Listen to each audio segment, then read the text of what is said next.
정확하고 속 시원한 시청자 무료 법률 상담에서부터 시사, 경제, 문화 등 재밌게 알아보는 시사 법률 토크쇼까지 절대 놓칠 수 없는 생생한 법 이야기, 생생법률쇼 지금 함께하고 계십니다.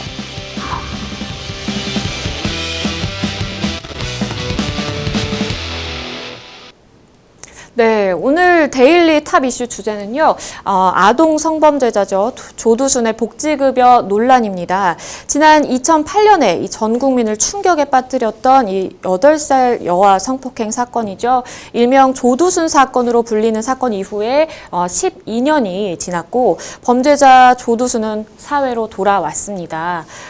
국민의 공분 속에 24시간 이 감시 체제가 계속되고 있기는 하지만, 불안함과 또 분노는 사실 여전한 상황인데요. 여기에 기름을 붓는 소식 하나가 더 전해졌습니다. 조두순 부부에게 월 120만 원 수준의 이 복지급여가 지급이 된다라는 것인데요. 참 출소의 충격이 가시기도 전에 도착한 이 소식 좀 자세히 좀 살펴주시죠. 사실 이제 제가 조두순 출소하기 전에 모 프로그램에 나가서 조두순은 분명히 기초생활수급자로서 기초생활수급 비용을 받을 거다. 조두순이 아무리 뭐 바깥에 안 나간다 할지라도 그 뭐 행정복지센터에 가서 분명히 이런 이야기를 할 때 앞에 있는 직원들은 얼마나 무섭겠느냐. 그리고 이 기초생활수급이라는 건 재원이 정해져가 있는데 정말 조두순이 신청한다고 주는 게 맞겠느냐라는 이야기를 했는데 아니나 다를까 조두순이 이제 기초생활수급의 어떤 복지 혜택을 신청했는데 우리가 월 소득이 270만 원이 안 되면 그냥 우리가 기본적으로 기초연금이라 그래서 이건 30만 원 정액을 무조건 주게 되어 있어요. 그러니까 30을 딱 주게 되어 있고 또 대한민국은 복지 혜택이 잘 되어 있기 때문에 그 생계급여라 그래가지고 생계급여가 92만 원 정도가 되는데 그 92만 원이 최저예요. 최저인데 30만 원을 딱 받으니까 30만 원 뺀 나머지 62만 원이 이제 원칙적으로 생계급여로 가야 되는 거고 그 다음에 주거급여가 있는데 주거급여도 최소한 금액이 26만 원 정도가 되는 거예요. 그러니까 지금 안산시 입장에서는 우리 대한민국이 정해놓은 복지 혜택에서 가장 최저 금액을 조두순한테 주는데 그 최저 금액이 119만 4,242원, 약 120만 원 가까이 되다 보니까 아니 대한민국에서 저렇게 흉악하게 범죄를 저지른 사람이 이건 꼴랑이라고 그냥 조금 약간 비속어를 쓰면 꼴랑 12년 살다가 나와서 그러면 분명히 어떻게 보면 그런 이야기를 했잖아요. 그게 뭐 특정 탐사 프로그램에서 그게 약간 과장됐는지 모르지만 굉장히 신체적으로 건강해서 팔굽혀펴기를 굉장히 그렇죠. 많이 하고 있고 있었어요. 나올 때에도 그 모습이 굉장히 이렇게 탁탁탁탁 걷는 모습 보면 굉장히 건강한 모습이었는데 과연 무위도식 하면서 120만 원 받는 게 맞느냐라는 논의가 지금 국민들 사이에 덜불같이 일고 있습니다. 맞습니다. 또 아무래도 더 논란이 될 수밖에 없는 것이 이 조두순이 받게 되는 이 복지급여가 결국에는 국민의 혈세로 지급이 되는 것이기 때문에 더 논란인 것 같은데 사실 이 범죄자가 복지급여를 신청할 수 있는 길을 막아놓은 것은 또 아니기 때문에 받게 될 수밖에 없는 현실이 좀 있는 거잖아요. 사실 복지라는 건 대한민국 국민이면 누구나 받을 수 있도록 되어 있고 이 법이 조금 복잡게 되어 있는데 세 가지 법이 같이 있어요. 하나는 기초연금법이라는 게 있고 두 번째는 기초생활보장법이라는 게 있고 주거급여법이라는 게 있는데 아까 그전 말씀드렸지만 65세 그러니까 국민연금법 3조에 보면 270만 원, 그 부부가 같이 270만 원 미만의 이제 달 소득, 월 소득이 있으면 무조건 기초연금을 65세부터는 30만 원 주는 걸로 되어 있고 그 이외의 기초생활보장법에 따라서 생계급여와 그 다음에 주거급여에 따라서 주거급여를 주는 걸로 되어 있기 때문에 사실 그럴 수 있잖아요. 우리 주위에 계시는 분 중에 정말로 어떻게든지 내가 살아갈 수 있는 방법이 없는 굉장히 어려운 분들 있으면 같이 국가 공공체가 서로 간에 우리가 옛날에 향약이나 두레같이 십시일반에서 도와주는 제도. 그래서 기초연금을 30만 원, 그 다음에 생계급여를 주고 주거급여를 주는 거는 맞는데 이게 과연 조두순이라는 저는 그 범죄 나중에도 이야기하겠지만 저는 그건 강간이라는 성폭행 범죄가 아니라 저는 살인범죄라고 이야기를 하고 싶을 만큼 흉악하고 잔혹하고 입에 담기조차도 무서울 만큼의 나쁜 죄질을 저질렀는 조두순에게 지금 이런 상황에서 이렇게 해주는 게 맞느냐. 좀 나오기 전에 12년이라는 시간이 있었잖아요. 이게 그냥 어제 있었던 일이 아니라 12년 동안 이 조두순이가 바깥에 나왔을 때 출소하고 난 다음에 발생할 수 있는 여러 가지의 가능성이 있었음에도 불구하고 이 논의조차 사실 조두순이 출소하고 난 다음에 출소를 막을 수 있는 방법도 전혀 고민 안 하고 있었고 뭐 흔히 말해서 우리가 보호수용이라는 제도에 대해서 그렇게 이야기를 했지만 그것도 받아주지 않았고 또 뻔히 이런 일이 발생할 수 있다는 건 누구나 예측했는데 그러면 국립보호원호복지공단 제가 조금 단은 틀릴 수 있는데 출소자들을 위해서 도와줄 수 있는 원호기관이 있거든요. 그럼 거기서 어떻게든지 취업을 할 수 있는 그런 방법을 만들었어야지 지금 이야기하는 거 보면 커피숍 하겠다. 국민이 누가 용납하겠어요. 그 조두순이 나와서 나의 옆에 아이들이 지나가는 장소에 커피숍을 하겠다. 그건 당연히 막을 수밖에 없는 것인데 이게 예측하고 분명히 우리가 알 수 있는 일이었음에도 불구하고 이런 준비가 안 되어 있다라는 점 때문에 국민들은 역시 공분하고 있는 겁니다. 정말 이 국민들이 생각하는 이 법감정과는 굉장히 다른 상황이 조금 펼쳐지고 있는 것 같다라는 생각이 드는데요. 그러다 보니까 이 복지급여를 지급하지 말아달라라는 이 국민청원까지 등장을 했다고요. 뭐 당연히 국민들의 입장에서는 우리 양 변호사님 세금 내시죠? 내죠. 저도 내거든요. 저 유리알이기 때문에 저는 그냥 원천 징수가 빵 가져간단 말이에요. 그러면 찍히는 금액은 만약 300만 원 찍혀 있는데 이게 세금 다 떼고 나면 뭐 한 180만 원, 190만 원 떡 찍히면 이게 뭐지?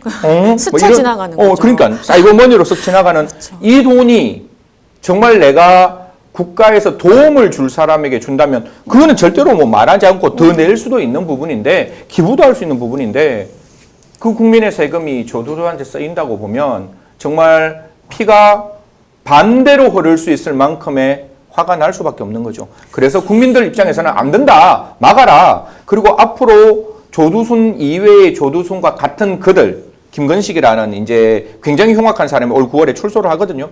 그럼 그런 사람들까지 이렇게 혜택을 줄 거냐? 그럼 지금부터라도 그게 안 될 수 있도록 좀 이렇게 중지를 모아서 좀 이런 걸 좀 막아달라라고 하는 국민의 목소리가 청원에 올라오고 있습니다. 아, 참 그런 청원을 올리고 있는 이 국민들의 마음도 10분 이해가 되는데요. 이런 논란으로 인해서 안산시 역시도 사실 비난을 피해가지 못하고 있는 상황인 것 같습니다.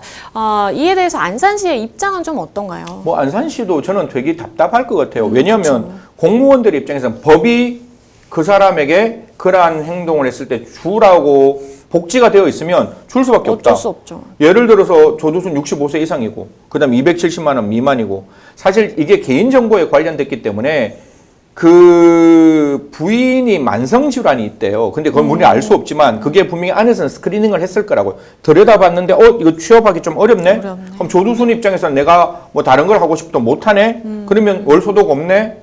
그러면 이거 기초생활수급자고 기초생활수급자면 아까 정해진 가장 최저의 금액은 줄 수밖에 없는 그거는 선택의 문제가 아니라 당연히 그렇게 해야만 되는 문제이기 때문에 안산시 입장도 10분 이해는 하지만 줄 수밖에 없는 그런 어떤 그 방법이 만들어질 수밖에 없다 이렇게 말씀드리겠습니다. 참 이 근로 능력이 없는 이 노인이라는 이유로 이 매달 120만 원을 지급을 받게 된 이 조두순 출소 전에 말씀해주신 것처럼 아내와 함께 커피숍을 운영하겠다라는 또 의지를 밝힌 적도 사실 있어요. 24시간의 감시 체제 안에서 살아가게 되고 있는데 이게 또 여론이 또 좋지 못하다 보니까 실질적으로 일을 할 수 있을까라는 또 생각도 들기도 하고요. 그런데 만약에 정말로 이 조두순이 본인의 의지처럼 카페를 오픈을 해서 운영하게 된다. 그러면 뭔가 근로 생활을 하고 그 근로 능력을 인정을 받게 되는 거니까 그럼 우리 복지급여 안 줘도 되는 거 아닌가요? 라는 이 또 국민들의 목소리도 있거든요. 물론 아니 카페를 한다라고 하면 저는 조두순은 분명히 자기가 자기 스스로 삶을 영위할 수 있을 만큼 건강한 사람이에요. 건강한 사람이라서 카페를 한다 뭐 그럴 수 있겠는데 생각을 해보세요. 지금 조두순이 카페를 열면 그 카페에 우리와 같은 일반 시민들이 가게 되는데 그게 과연 현실성이 있겠느냐라는 게 첫 번째고 그렇죠. 중고등학교 아이들 커피 먹을 수 있는 거거든요. 카페 가죠. 그러면 예를 들어가 라떼 주세요. 근데 앞에 있는 사람이 조두순이야. 이게 뭐 어떡하자라는 건가라는 생각이 들어서 뭐 이 제가 나올 때마다 좀 이렇게 국가공무원 저 같은 있는 입장이라 참 죄송스러운데 교정청에서 조금의 노력이 덜하지 않았느냐. 이 사람에게 제대로 된 직업교육을 딴 걸 시켰어야죠. 이게 커피를 만드는 바리스타 정도의 어떤 게 아니라 국가의 기관들은 굉장히 많은 기관이 있을 것이고 그 국가기관 중에 반구금 시설들이 있단 말이에요. 외부인들과 차단되어 있고 그 국가에 있는 사람들만 만날 수 있는 시민들과 차단되어 있는 그런 장소에서 일을 할 수 있는 무엇인가를 만들어 줬어야 되는데 나와서 첫 마디가 저 카페 할래요. 그리고 기억나시는지 모르겠지만 제일 처음에 보호관찰관이 그 조두순하고 이렇게 라포를 형성하기 위해서 만났을 때 내가 출소하고 난 다음에 나의 계획이 없다. 계획이 없기 때문에 재범 위험성이 높아지는 거거든요. 그리고 난 다음에 나온 게 카페라는 게 저는 12년 동안 물론 노력을 되게 많이 하셨을 거예요. 했는데도 교정청에서 개선 교화를 위해서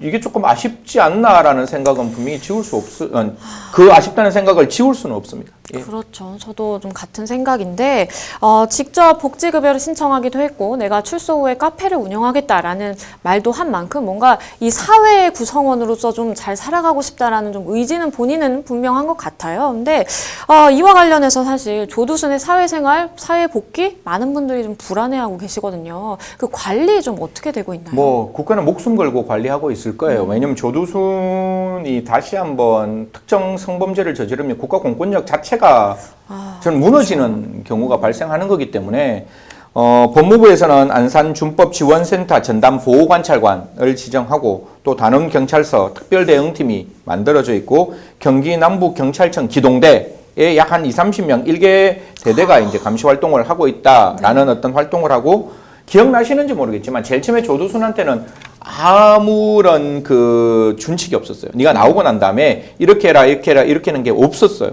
없고 난 다음에 부랴부랴 조두순에게 이러한 어떤 그 내용을 좀 지켜달라고 추가적으로 신청했는데 그게 법리적으로는 어려웠는데 이게 받아줘서 법원에서 첫 번째는 아침 9시부터 오후 9시부터 아침 9시까지 외출을 금지하고 그 다음에 전자발찌를 부착해서 피해자와 200m 이내에서 접근을 금지하고 과도한 음주를 금지하고 뿐만 아니라 초등학교 교육시설 출입 금지를 하고 재발 방지 프로그램을 이수할 수 있도록 그렇게 했는데 한 가지 이 부분을 저도 검찰에서 저한테 요청해서 답변을 조금 하려는 부분인데 보통은 0.03까지 가능하도록 돼 있어요. 음주, 과도한 음주를 금지한다는 게 왜 그렇게 나오는가 하면 0.03까지 음주는 허용해요. 최소한이니까. 근데 혹시 저는 제가 정말 술을 못 먹는데 혹시 맥주 좀? 맥주 저도 잘은 못 마시지만 0.03이면 의뢰인들 얘기로는 정말 한 잔만 했다. 그렇죠. 라고 얘기를 그런데 하더라고요. 이 사람은 약간의 음주에 약간 중독이 되어 있는 사람이란 말이에요. 그렇죠. 그러면 술 좋아하는 분들 지금 바깥에 PD님들 다 계시는데 소주 한 잔 딱 먹으면 이런 느낌 하잖아요. 그다음 앞에 찌개가 있으면 거기서 한 잔 하고 그만둘 수 있냐 이 말이에요. 2잔이 되고 3잔이 되고 4잔이 되고 이게 집안에서 그 부인과 둘만에 있는 관계에서 과연 0.03으로 그칠 수 있느냐. 만약에 소주가 한 병이 되고 2병이 되고 두 병이 3병이 되면 그 순간에 이 사람의 충동을 어떻게 제한할 수 있을 것인가. 저는 애당초 처음부터 음주는 못하게 만드는 게 맞고 아까 전담보호관찰관이 있다고 얘기하는데 그 전담보호관찰관은 수시로 불특정하게 시간을 정하지 않고 가서 음주하는지를 확인해야 돼요. 왜냐하면 조두순은 음주로 인해서 그러한 범죄를 그 당시에도 2008년에도 저질렀기 때문에 맞아요. 이거야말로 정확하게 캐치를 해야 되는 것이고 이러한 음주로 인해서 범죄를 발생시킨 범죄의 원인이 된 사람에게는 기존에 있던 과도한 음주 0.03을 저는 조금 탈피해야 된다. 그래서 너무 기계적인 0.03을 부과했는 게 아니냐라는 생각도 드는 거죠. 뭐 제가 이렇게 막 지적하면 넌 도대체 이렇게 하나하나 다 지적하면 우리가 일을 어떻게 해? 라고 이야기하실 수는 있겠지만 조금 더 주인공의 시점에서 다른 사건도 아니잖아요. 우리의 그 피해자 이름을 제가 말하기가 싫어서 그 아이가 지금도 고통을 받고 있는데 우리 어른이, 우리 국가가, 우리 사법당국이 조금만 주인공의 시점에서 이 사건을 조금 들여다봐야 되지 않을까 그렇게 생각합니다. 일단 국가 입장에서는 이 조두순에 대해서 정말 열심히는 일단은 관리를 하고 있다라는 좀 생각이 들기도 하는데 과연 또 이 관리가 얼마나 지속될 수가 있고 현실성이 있게 정말 실효성이 있게 지속이 되는지 그게 가장 중요한 것 같기는 해요. 그리고 앞서서도 조금 말씀을 해주셨지만 조두순이 또 재범을 하는 거 아닌가라는 국민들의 우려도 사실 상당하거든요. 그 재범 가능성에 대해서는 좀 어떻게 보세요? 뭐 제일 처음에 나왔을 땐 재범 가능성이 굉장히 높은 사람으로 나와 있고 사실 뭐 조두순이 출소한 지 지금 1년 지난 것도 아니고 이제 뭐 한두 달 정도 지난 입장에서 지금은 아까도 설명드렸지만 그 많은 사람이 집중적으로 조두순을 지켜보고 있을 거예요. 그렇기 때문에 조두순이 앞으로 1, 2년 동안은 범죄를 저지르지 않을 수 있는데 아직 65세라면 적어도 20년 이상의 많은 시간이 남아있다. 그 시간 동안 조두순이 어떻게 해야 될지에 대해서 무엇을 범죄를 저지를지를 모르기 때문에 그 부분은 굉장히 좀 신중하게 들여다봐야 되고 제가 한 말씀 드리고 싶은 거는 우리가 생각하는 성폭력 범죄는 굉장히 종국적인 성폭력을 생각하는 거예요. 그러니까 성적 자기 결정의 자유가 침해되고 난 다음에 이 사건을 어떻게 볼 거냐. 제2의 그 피해자의 이름이 달려있는 사건을 기억하는데 그게 아니라 만약 조두순이 조금만 그 감시망이 흐트러지면 예를 들어서 초등학교 아이들 등교하고 난 다음에 집 주변에 전부 다 학원이잖아요. 그렇죠. 사실 초등학교 아이들이 안 지나다니는 데가 없는데 제가 유아성 범죄자들에게서 갖고 있는 가장 큰 특징은 만약 제가 유아성 범죄자예요. 그러면 우리 양 변호사님이 초등학생이에요. 그러면 제가 앞에 가서 학교하는 거야? 네 아저씨. 그래? 그럼 요새 어떻게 지내? 선생님이 잘해줘? 누구세요? 아니 옆에 있는 아저씨인데 조금 알고 싶어서 그렇게 말 한마디 하는 것도 그들에게는 엄청난 판타지가 되는 거고 그렇죠. 또 아이가 지나갈 때 아저씨가 저 횡단보도 위험하니까 손잡고 잠깐 건너줄게 라고 해서 그렇게 스쳐 지나가는 스킨십도 그들에게는 굉장히 큰 판타지거든요. 그러면 그게 피해자의 입장에서는 그 100% 성추행이 될 수 있는 거예요. 그러면 그런 행동이 부지불식간에 분명히 일어날 수 있다라고 본다면 조금 더 적극적인 1대1 보호관찰을 해야 되지 않을까라는 생각이고 더 중요한 거는 지금 조두순한테만 포커싱을 맞추고 있으면 앞으로 조두순과 유사한 사람이 계속 나오면 거기도 똑같이 우리가 포커싱을 맞추려면 분명히 보호관찰관의 인력은 진짜 늘어나야 되는 맞아요. 것이고 정말 부족해요. 그리고 이러한 어떤 그 제2의 조두순을 막기 위해서 지금 당장 올 9월에 다시 한번 김건식이라는 이름은 출소하죠. 또 나올 수밖에 없는 상황이라면 지금 이 부분에 대해서 좀 적극적으로 우리가 좀 들여봐야 된다. 저는 제일 좀 불편한 게 지금에 있는 사법의 그 논의들이 너무 큰 사건에만 천착하고 있는 거예요. 지금 뭐 법관 탄핵이라든가 그다음에 특정 어떤 원전이라든가 그다음에 뭐 어떤 교수의 어떤 사건이라 이런 사건들은 제가 봤을 때 그냥 큰 사건이지만 국민들의 입장에서는 정말 작은 사건들이 너무나 많거든요. 그 사건에 대해서 국민들의 삶을 하나하나 꼬박꼬박 짚어갈 수 있는 1%의 거학 척결도 중요하지만 99%의 민생 사건에 대해서 좀 국민 여러분들과 같이 동행할 수 있는 법치, 행정이 만들어졌으면 좋겠습니다. 정말 이 논란을 넘어서서 이 공분에 가까운 반응이 나타나고 있는 이유는 조두순이 과거에 저지른 범죄가 그만큼 끔찍하고 흉악했기 때문입니다. 앞서서도 언급을 해주셨지만 2008년으로 한번 다시 돌아가서 조금만 살펴보도록 하겠습니다. 사실 당시에 그 최고 형량이었다라는 또 전문가들의 설명이 있었는데 일반 국민들이 보기에는 정말 저게 최고 형량이었어라는 또 의문이 들 수 있거든요. 좀 어떻게 보시나요? 최고 형량이란 말이 저는 굉장히 어색하고 불편해요, 사실. 왜냐하면 이 사건에 대해서는 분명히 최고형이 무기형이 있었거든요. 네. 무기형이 있었는데 검사는 무기형을 구형했어요.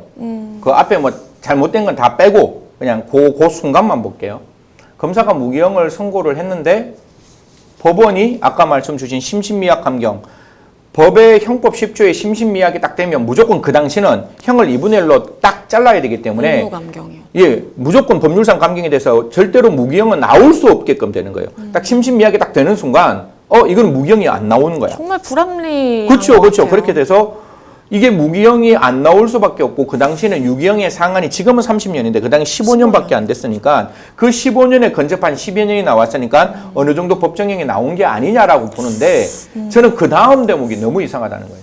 왜 이게 심신미약 감경이 되어야 하는지를 지금도 저는 모르겠어요. 왜냐하면 심신미약이면 사물의 변별 능력이나 의사 결정 능력이 없어야 되잖아요. 완전히 없어는 상태죠. 근데 이 사건을 보면 자기의 체액을 그 피해자 몸 안에 있는 것을 어떻게든지 증거를 인멸하기 위해서 그렇게 그 피해자를 무참한 짓을 하는 거거든요. 자기 증거 인멸을 하겠다는 정신 있는 사람에게 무슨 심신미약이 되냐 이 말이에요. 이게 저는 그 당시에 법원한테 정말 저는 굉장히 섭섭하고 이 부분을 왜 이렇게 했는지는 지금도 물어보고 싶은 부분이고 두 번째는 그럼 검찰은 법률의 전문가잖아요. 그러면 이게 심신미약이 안 될 사건이면 다시금 그 사건에 대해서 항소를 했어야 되는데 검찰이 그냥 원오브댐 사건으로 그래? 그럼 우리가 무기에 선고했는데 유경의 상한이 15년에서 12년 정도 나왔으니까 적어도 우리가 항소를 해야 할 만큼의 양형부당은 없는 거야. 라고 해서 항소도 안 했어요. 그러니까 이게 얼마나 어처구니 없는가 하면 조두순만 항소하고 조두순만 상고하는 거예요. 그러니까. 나의 형량이 맞아요. 잘못되었다고. 그러니까 왜 이 부분을 이렇게 만들었어야 하느냐. 그래서 제가 화가 나는 거예요. 이렇게 검찰도 잘못했고 법원도 잘못했는 이 사건, 그래서 12년 만에 나올 수밖에 없는 이 사건에 왜 국가는 이렇게까지 준비가 안 되었느냐. 조두순이 나올 때 왜 조두순을 조금 더 재범의 위험성을 낮추기 위한 보호수용 제도는 왜 논의를 하지 않았으며 조두순이 만약에 나왔을 때 이러한 기초수급에 대한 문제는 왜 고민하지 않았는지 이 부분에 대해서는 분명히 뼈아픈 반성을 하셔야 된다 이런 말씀 드리겠습니다. 그렇죠. 그러다 보니까 사실 조두순 사건 이후에 많은 반발의 목소리가 있었고 아동 성범죄자에 대해서는 이 음주 감경을 하지 않도록 또 법이 개정이 되기도 했는데요.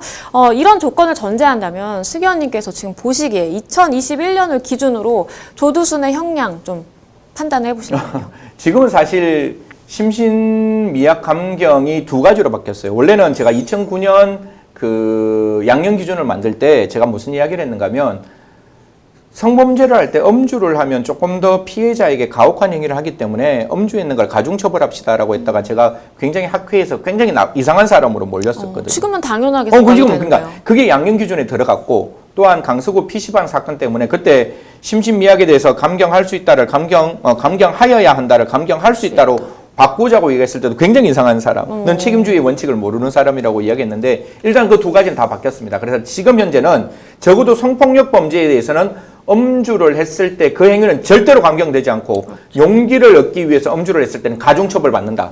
그리고 지금은 심신미약이 절대로 감경하여야 한다가 아니고 심신미약이라 할지라도 감경할 수 있다로 바뀌었는데 지금의 양형 기준을 만약에 제가 고려한다면 이 사건이 성폭력 사건이 아니거든요. 아동에 대한 성폭력 사건이잖아요. 그러면 원래 형법상의 강간죄가 아니라 아동 청소년 그 관련된 법령을 적용해야 된다라는 점이고 지금에 나와 있는 아동 성폭력 범죄의 형량을 생각한다면 적어도 30년 이상 아니 이거는 거의 무기가 나올 수밖에 없는 거 아니냐. 그리고 제가 만약에 검사였다면 이건 분명히 제가 강간살인 미수로 공소 제기했을 거예요. 이거는 정말로 사망할 수도 있었던 상황이었어요. 그럼요. 그렇기 때문에 이건 처음부터 끝까지 이 사건을 주인공 시점에서 바라봤는 게 아니라 그냥 어린아이에 대한 그냥 일상적으로 일어나는 성폭력 사건이라고 너무 쉽게 생각했던 그 2008년에 사법당국 그다음에 그러니까 검찰과 법원의 판단이 조금 아쉽다라고밖에 할 수 없는 대목인 거죠. 지금 같은 경우에는 무조건 30년 이상 저는 검사는 사형 구형해야 되고 법원에서 최소한 무기 아니면 30년 이상을 선고해야 된다. 이렇게 말씀드리겠습니다. 네, 정말 이번 논란을 두고 또 재조명을 받게 되는 게 아까 이름을 언급하기가 조금 미안할 정도로 할 수가 없을 것 같다라는 말씀을 해주셨는데 이 피해 아동의 아버지 가족들이 어떻게 지내고 있는지도 또 재조명을 받게 됐어요. 사실 아버지께서 굉장히 참담한 신경을 밝혔다라고 하는데 좀 어떤 내용이 있었나요? 듣고 싶지 않았겠죠. 제가 만약에 그 피해자의 아버지면 조두순이 이런 120만 원을 받는다. 소스라치게 그냥 저도 지금 클로즈업한 얼굴에 지금 소름이 확 돋아 있는데 정말 소스라치게 싫었을 것이다라고 생각을 하는 거고 지금도 나에 따른 고통의 나날을 보내고 있는데 지원금을 받아서 살아간다는 게 화가 날 수밖에 없을 것이고 당연하죠. 법이 그렇다면 할 수는 없지만 생각하면 생각할수록 억장이 무너진다라고 하면서 나와 이 딸과 같은 또 다른 피해자들에게 정부가 정말로 따뜻한 손을 좀 내밀어 주기를 희망한다라는 말로 갈무리를 했습니다. 참 이 범죄자도 한 명의 국민으로서 기본 복지를 누려야 된다라는 입장도 있는 반면에 한편에서는 또 범죄자의 복지를 위해서 이 피해자들을 울리는 일은 없어야 된다라는 좀 입장이 있는 것 같은데요. 승희 의원님께서 말씀 주신 내용을 바탕으로 앞으로는 다시는 이런 씁쓸한 뉴스 좀 듣지 않았으면 하는 바람이 있습니다. 데일리 탑 이슈 여기까지고요.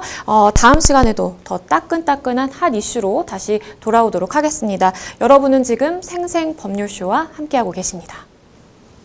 정확하고 속 시원한 시청자 무료 법률 상담에서부터 시사, 경제, 문화 등 재밌게 알아보는 시사법률 토크쇼까지 절대 놓칠 수 없는 생생한 법 이야기, 생생법률쇼 지금 함께하고 계십니다.